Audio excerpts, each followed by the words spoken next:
All right, so it's a whole nother day.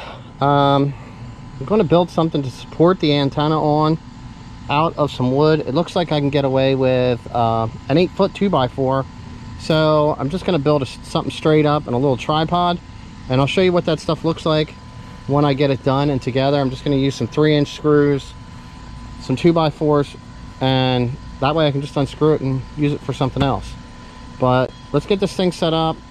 I got coax that needs measured and cut so that we can attach it to the antenna also. So maybe we'll be able to knock all this stuff out with my little assistant here today.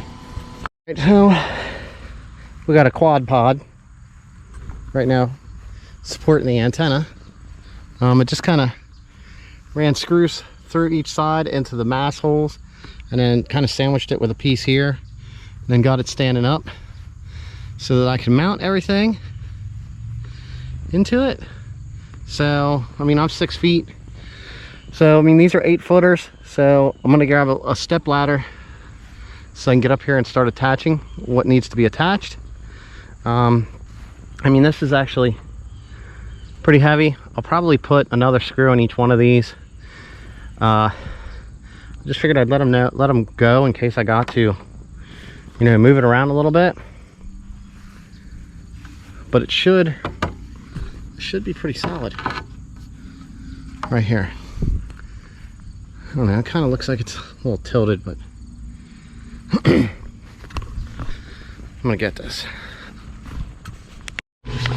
We're installing the main element screws. Okay, so we have those. They're going to be a 10 or probably a 3/8, whichever you have. It'll work. Actually, it's an 11, so I got to go get the right size. Okay, so a little bit of noise is the AC unit running here. We're going to be installing our main elements. So I'm starting at the rear, which is the back, and those are the longest ones. I'm going to install my upright first, and they use the main element screws, which is with a 3/8 socket. So we're going to stick this thing up here, climb up on this ladder, line up them holes, some little tiny holes, and then I'm going to get this in. We'll see what it looks like. All right, so here we go. This is what it looks like from the back. They said they wanted you to have about a foot off of the ground, so we're about 3 feet up right now. Not quite sure why it's angled quite so rough that direction. It's where the holes are. You'd think that should come down straight. So that center hole up there is probably off a little bit. Oh well. Something else we gotta straighten out. All right, so got the gammas fit up here. I'll show you guys what this stuff looks like close. There's still measurements that need to be done, but I have everything like dry fit up here all the way down through. Yeah, so this is kind of, you can kind of get a look. It's going to radiate back this way and then shoot out that way, I'm assuming, with the signal. So I'm kind of curious to see how this thing works 8 feet off the ground. And I'll tell you what, it's nice, hot, and sweaty here right now. So I have to measure out my coax and cut it to length, and then I'll fix the crimp ends, solder them on, so that we can twist them on. And then that end of that is what actually gets covered with your coax seal here. But I think we're starting to run out of some daylight right now. This thing here will not move because it is pretty solid. Let's take a check here. Well, heck, here's a good one. Let's do this. All right, so here we go. You can kind of see, I mean, this is a 6-foot step ladder. I'm 6 foot tall, so you can see how high and how wide this antenna is. It's actually a pretty decent size. So yeah, impressive, very impressive.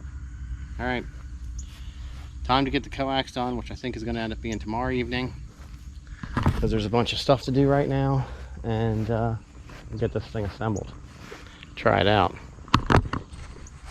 All right, we are down to number 6, where we're actually going to get our gamma bar set. Now I wrote down the measurements here, so I got myself a little cheat sheet. Now there was one thing that I wanted to mention. I'm putting this together to help you, and I'm learning. So what I ended up missing reading was, where is it at? All right, right here it says, start the main element, screw spikes, tighten the screw down approximately halfway. At this point, an adjustment may need to be made to keep the element straight. All right, now that is this screw here, and it goes halfway into this pipe. All right, so these need to be perfectly straight, and you don't know that until you put your elements in. That's why that one was looking so far off the other day. So based off of our instructions, we have the gammas going on the right side. All right, it says this needs to be 3 inches from here to here.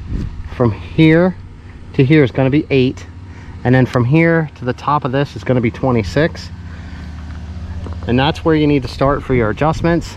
And I'm going to try to get that situated. This one here, I don't know, it says to keep it closer here, but on the picture it shows it to the back. I'm not sure if it's going to be underneath, but I got to figure this one out.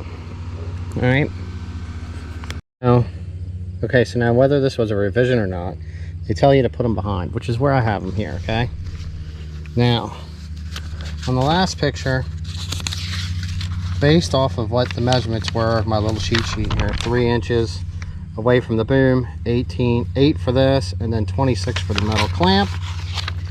We have that set up. So looking at this, it actually shows this right here being up a little bit farther. So if you kind of look, see, we're kind of up above the boom a little bit. So I kind of just eyed it up there, measured from here straight over to 8. This is pretty much 3, and then straight down to here is 26 where this is at. So we have those installed here correctly now.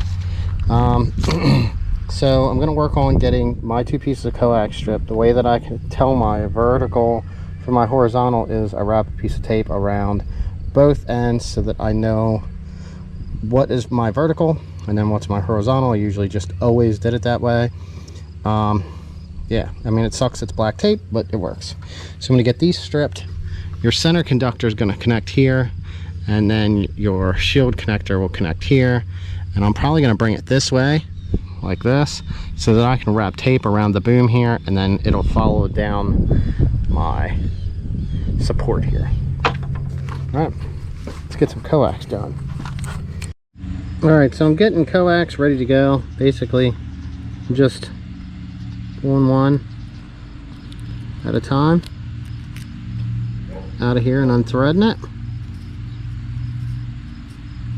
like that, and then I'll trim the top to give me access to that after I cut the aluminum shielding off of there also. I'll show you what it looks like when I'm done. This seems to be the best way to do this. I've done this a bunch of times over the years for this. So the other side's already done over on the ladder. Then we're gonna get these things hooked up. All right, so I just got the I got the coax clean back, like you see me doing. I did get some eyelet ends, and I crimp connected and soldered them. So let's check this out. See how we got these on here. All right, you can see we crimped and soldered here, and crimped and soldered into here a little bit. But this is how you want to have these connected, just like that. I should probably spin this one around. I'll get this one spun around, and then I'm going to take the coax seal, and I'll go over top of this, the back side of this, and then I'm going to cover this. And then once we get our SWR set by moving these in and out, yeah, we'll lock everything down in place and seal them too.